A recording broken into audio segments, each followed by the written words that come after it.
Passage des Arts signait ce dimanche son dernier passage à l'antenne avec une Claire Chazal pour le moins amer. Récit des coulisses de cette fin houleuse. Si est-il la fin d'un bras de fer entre France Télévisions et Claire Chazal? Ce 15 janvier, Passage des Arts signait son dernier passage inédit à l'antenne.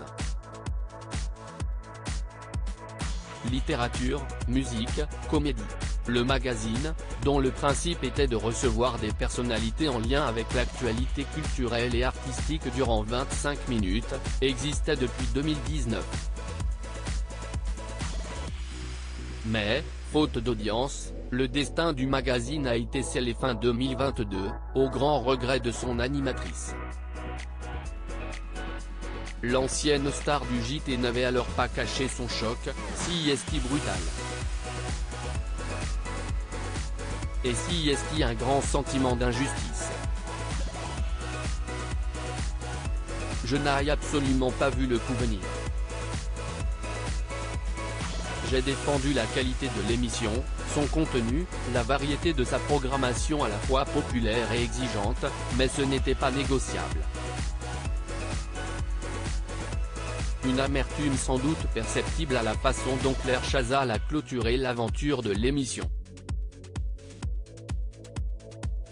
Pour faire ses adieux ce dimanche, celle-ci n'avait pas prévu un départ en grande pompe, loin de là.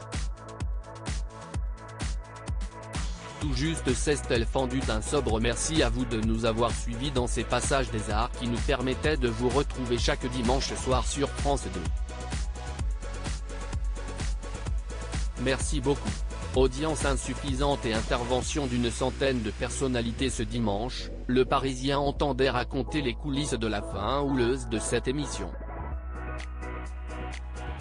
Celle-ci avait changé de créneau, perdant sa case quotidienne sur France 5 au profit du prétendument plus prestigieux dimanche soir sur France 2, en deuxième partie de soirée, néanmoins.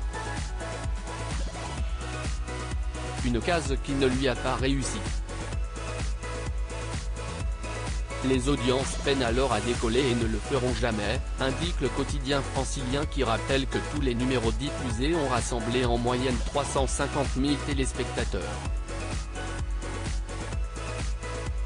Au cours des années, pourtant, Passage des Arts a reçu des invités prestigieux, leur faisant parfois se livrer à des confidences plutôt intimes et proposant parfois des interviews houleuses. L'émission était d'ailleurs très appréciée au sein du cercle artistique puisqu'en décembre, plus de 160 personnalités s'étaient manifestées pour son maintien à l'antenne. Une manœuvre qui, raconte Le Parisien, aurait exaspéré le groupe d'audiovisuel public. On n'a pas été surpris, on la connaît, leur aurait-on confié. Elle a appelé la terre entière si avec un appel reçu de l'attaché de presse d'Omar Sy, qui venait de recevoir une invitation de France 2 pour présenter le film Tirailleurs début janvier, sur le même créneau que celui de Passage des Arts, que Claire Chazal a compris que tout était déjà décidé. Elle demande alors des explications à France Télévisions. Claire Chazal était furieuse. Et comme à son habitude, elle a appelé la terre entière, confie un témoin. Rarement une deuxième partie a provoqué un tel bazar.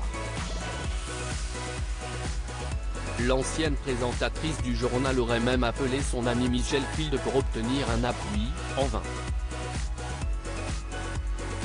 Claire Chazal dénonce l'arrêt scandaleux de son émission à mi-chemin du contrat prévu.